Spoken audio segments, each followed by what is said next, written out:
nagaa caaluu nagaa waaqayyoo waaqa jiraataa bakkaaf kallattii iddoo isin jirtan hunduma keessatti isiniidhaaf habayyatu hordoftoota iddoo YouTube jedhu jalatti kan argamtan hunduma keessatti jirtu miti nagaa keessanii anis nagaa kooti galata waaqayyo maaliif fakkaan intala waagee siniin jechuun jaaladhaa qabsoon wada shurrubbaa faana qabsoo higalee jira jechuudha kalisallee gadi isinii galakkiseen ture jechuudha bifuma sanaadhaan wanta biraan hojjedhe jechuudha. Isaan irraa hojjetadhe kan ammoo yeroo biraan sinii fida jechuudha. Sheddi kana mana jedhee booddee jechuudha. Namoota YouTube kanarraa jechuudha hojii hojjechaa jiran tokko isaanii keessaa tuquun barbaada jechuudha. Jalqaba irratti kan inni tuquu barbaadu waa'ee Ruutaa fi waa'ee Abrahaam jechuudha. Manni utubaa hin qabne dhaabbachuu hin danda'u. Dadhabaadha ni jiga ni raafama. Utubaa malee manni dhaabachuu konkumayyuu hin danda'u jechuudha.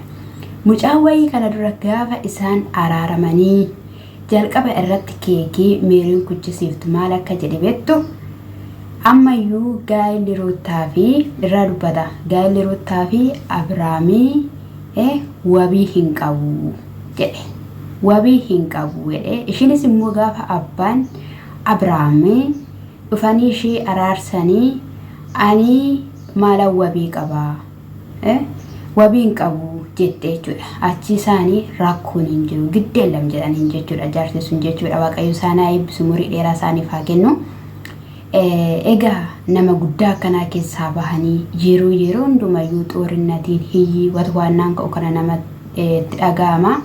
Shamarreen sunis egaa ani viidiyoo gabaabaa hin argee viidiyoo ishee ilaaluu naan jechuudha. Naayi yuunivarsiitiin deemee ture haala kanadhaanii ani isa jaaladhaa baay'een isa jaaladhaa suuronni isaallee na bira jiru viidiyoodhaan waliin haasawaa turre suura isaa haquullee hin dandeenye jette jechuudha. Ani kan hin jedhu jechuudha. Yeroo inni Ruutaa faana turellee na dubbisaa ture waliin naasoof na jette jechuudha isheen. Isaanoo miidiyaa irra jiru namni sitti min jiru obboloonni kee beekan yookiin immoo hiriyoonni kee waa isaanii beekan hin jiru jechuun jaaladha. Ruutaan immoo jechuudha kana argite akkamittiin jettee bakka inni deemee buttaa jiraadha. Ruutaanii Abrahaamiin waamtee akka Abrahaamiidhaan gaafachaa turte argitanii jirtu jechuudha. Osoonii inni yeroo duraa inni dabarsaa ture anaan ilaallatu amma garuu osoo wajjin hin jiru haalonni yeroo dhufan yeroo mul'atanii callisu zim jechuuni anarraa hin barbaachisu dubbachuun dirqama natti ta'a jetteetti jechuudha. Maalidha hojiin hojjetamaa jiru kun maal gochaa jirta jennaanii hundumtiyyuu ka'eetuma yoo akkas jedhee miidiyaa irratti dubbateera ta'e ati amanuudhuma qabdaayii namni hundumtuu kallattiilee garaagaraadhaan gaa'ela keenya diiguudhaaf gaa'ela keenya irratti rakkina fiduudhaaf akka deemuu ni beektaa miti yeroo ishiin jettuun jechuudha. Ati kanaafidhaa bilbiltee kan na waamte ana waayitu ta'e jedheenanii jedhe jechuudha. Inni kaameraan dhaabbatu yennaan kaameraan dhaabbachuu qabu ifaan ifatti ishiinis kaameraadhaan dubbattee jette jechuudha. Ani kan hin jedhu asirratti jechuudha hordoftoota kiyya dubartiin ogeettiin ilmi ogeessi tokko jechuudha waa'ee gaa'ela isaatiif jechuudha jalqaba haasa'uun jalqaba waliif galuun barbaachisaa miti. Amma Ruutaan intalli suni viidiyoon qabattee baateetti jettee jechuudha dirqama viidiyoo qabattee bahuu qabdi turte jalqaba irratti isaan deebistee waamteetti miti. Sanaa booddee teessiftee itti haasofteeni walii galanii sanaa booddee osoo miidiyaa irratti bahee maal sinitti fakkaatame jechuun intala namaati edda intala namaa taatee edda haadha gaa'ilaa taatee ta'e waanuma xiqqoo ishee jechuudha baaftee miidiyaa irratti baafta taanaan dhimma gaa'ilaa kana irratti immoo jechuudha gaa'ila jechuun obboloota koo wanta guduunfanii ka'an akkasittiin fudhadha jechuudha. Maaliif umuriin keenya xiqqoodha waan ta'eef wanti waaqayyo lafa kanarratti eebbisee nuu kennes gaa'ila waan ta'eef teenye xiinxallee osoo namni nun dhagahiin ofii keenyaan walii galuun dirqama nuti ta'a jechuudha. Walii wal jennee kaameraa banannee kaameraa irratti wal abaarree kaameraa irratti wal tafaxxabne kun maalidhame barri nuti keessa jiru haalli nuti keessa jiru kun maali dhugaa dubbachuudhaaf natti dhaga'ama jechuudha. Hana akka kootti jechuudha gaarii miti jechuudha. Inni bakkaa'ee waliin haasofna osuma jechaanii jiru sababni isaa sababni ati man halga yookiin immoo hoteela qabatteef maaliif jettees gaafattee jirti. Kunis anaafis gaaffiidha achuma irratti jechuudha.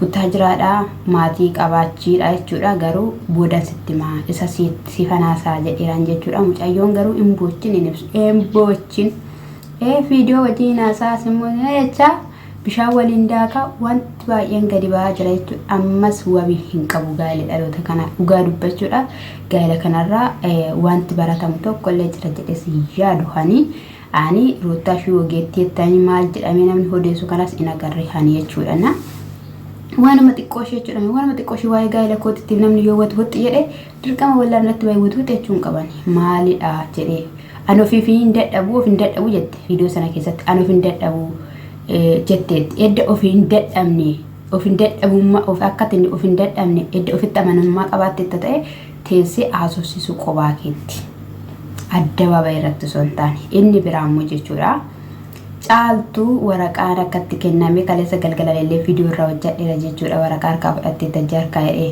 waraqichi koppii akka ta'e caaltuun dubbattee turte jechuudha ani innaa sana ilaaluu hin dhaanne ani noormaal manatti kenne jedheenanii fudhadhe sana booddee namoonni baay'een illee ilaalinaan jettanii naa bilbilaa turtanii eddasi yeroon ilaalu hundi isaatu koppiidha jettee jirti jechuudha isa biraan immoo viidiyoo sunillee dallatamee jira viidiyoo sun immoo kan dallatame eenyumtiyyuu paaspoortii koo hin beeku paaspoortii koo kan beeku ajjiidha jette jechuudha yeroo kanatti ajji waamte gaafattee ajjiin eeyyee anatu agarsiisee ati waan hunduma na haasofsiiftee waan hundumayyuu naan jette innati miidiyaa irratti na gallakkistu kan maaliiti jedhe jechuudha isa kan biraa dhiisnaan akkati miidiyaa kanarraa baddu akkati miidiyaa kanarratti hin deebine si godha ndawoomiyyuu yuutuubii kanayyuu nan gubaa ati sirreeffamtu taanaan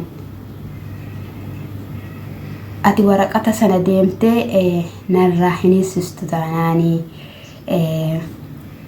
jedhe jechuudha isa biraanis immoo wanti biraasii kan jiru yoo jiraatira ta'e ati yuutuubii kanarraa akkati baddu akkati hin argamne nan godha jedhee jira jechuudha isa kana yeroo sana osoo nanni gowwaa ta'ee deemee maal goota'ee osoo na dhaqee sirraa kaasee sun akkuma durii ta'eera ta'eena ilaakinnaa sana kuni yormaalidha jedheen sitti kennaayyuu jedheeni achitti sitti kenna jedheeniyyuu dhuguma koppii kaaseen sitti kenna jedheeni ofumaaf ofitti dhugaa bahe jechuudha akka yuutuubii ishii jalaa gubullee ittimee jira jechuudha dubbiini ammayyuu kana kan hin jedhan maaliifi jechuun edda akkasasamanii turaniiru maaliif mana murtiitti waamamne reebaqa mana hidhaatti maaliif waamamne maaliif waamamne jedha kan biraa jettummoo sin jaartiin hajjiisi yeroo darbe kaameraa kaayeen bahe jette gaafa isaanii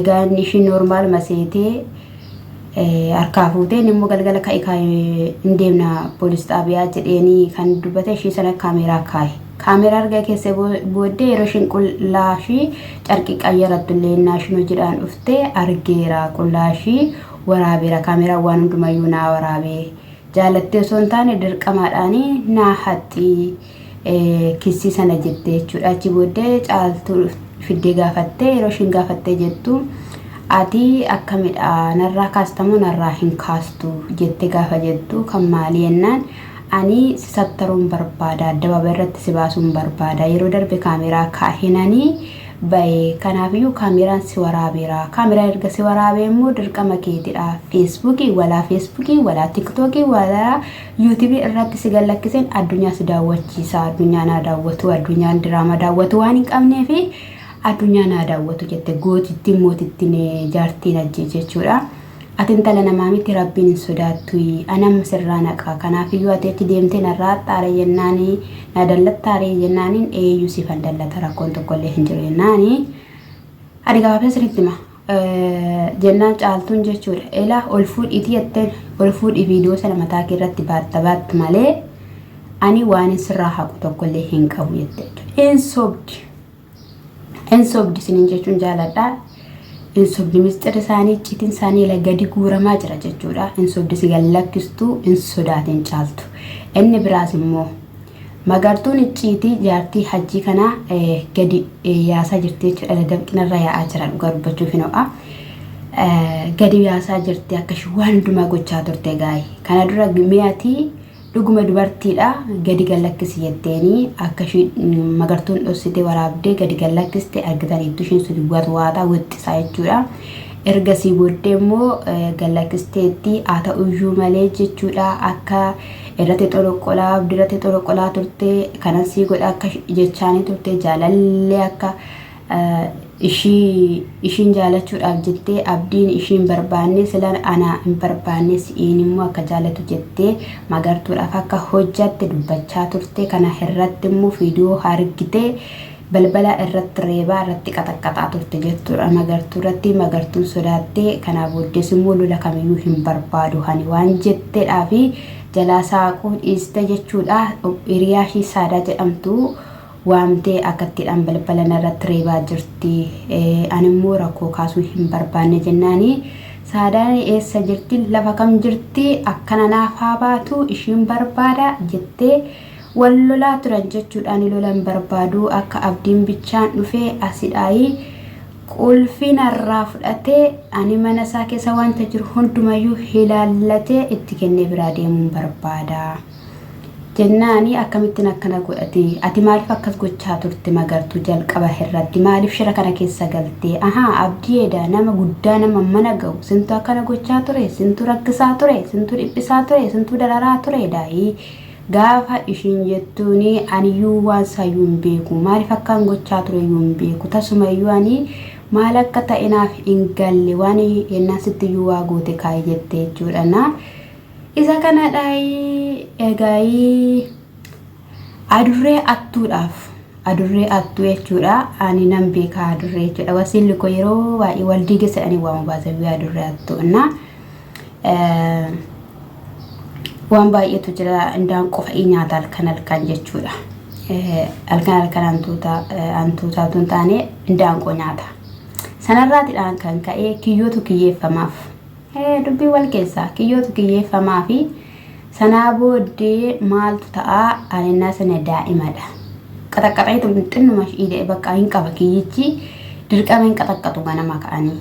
Achi wasiilli kummoo nama guddaadha miti nama guddaadha waan ta'aniif ani immoo bakka waan arge kana nan jaaladha beektu sanamni bakka wanni jedhu kana qaqalladu kana baay'ee dhiman jaaladha kokkolu kana xabachuu kana natti tola beektu da'umuma kootii kaasee jechuudha. Anaaf dhiifama wal diigeessisuun jechuudha. Nantuma eddanni laafee booddee dhiisii lubbuusaa keessaan baasiinii yoo lubbuusaa keessaa baasan maalidha jedhanii yaa gooftaa waan ta'edha jedhan achumaaniin tolee beenaa galaasiniin jedhaaniin jechuudha. Oddii lafa oddii wayiitidha. Akka kuno boolla wayii ganna keessaa qoforanii mana guutanii ijoolleen baadiyyaan beektu akkasidha. Eeshedheeniin isaan mana toldacha'u ani garuu maalan godha kanan tume caala jechuudha. Kanan tume caala jechuudha. Akkasittiidhaan jechuudha. Muka qara qabuudhaan si galee cif godheenan cafacafee dhiigissee biraa deema jechuudha. Dhiigisseen biraa deema. Isa kanadha. Ofuma keessaniif kaleessa tokkoomtanii kaleessa shiran taane waan hin taane waan duubattafaa waan abbootiin keenya kaleessa hojjechaa turanii jaarraa 21ffaa keessa fiddanii dhala namaa rakkisaa abdii dhugaa dubbachuudhaaf ani baay'een kabaja baay'ee natti tola baay'ee dhugaa qabbanaa ilma namaa kan ta'e oolaan irratti hin beekani akkuma keessan miidiyaa irratti garuu butochitanii dadhabsiistanii kaayyoo harkaa buustanii jireenya harkaa buustanii amma immoo walitti garagaltanii jireenya wal harkaa buusaa jirtu dorgommii keessaan itti fufaasiniin jechuu jaaladha. Hordoftoonni Qeddoo YouTube subscribe like naa gochuun nafaana ta'a. Waaqayyo inni nu huumee galgala keenya haa bareechu gaa'ela keenya haa bareechu inni nutti dhufummoo jechuudha. Icciti tokko nu dhossee icciti tokko hojjatee dhufee icciti tokko nu dhossee gaa'elatti nu wajjiniin seena taanaan gidduutti gaa'elli keenya hin tuqama ta'eera taanaan nan dubbadha gaafanne jedha arrabni isaa haa hidhamu. Dhugaa icciti baattee gaa'ela keetti seenee shaamarra dhugaan siin jedha miidhuurra immoo miidhamuu sii wayya sinan jaaladha eebbifamaa shaalama.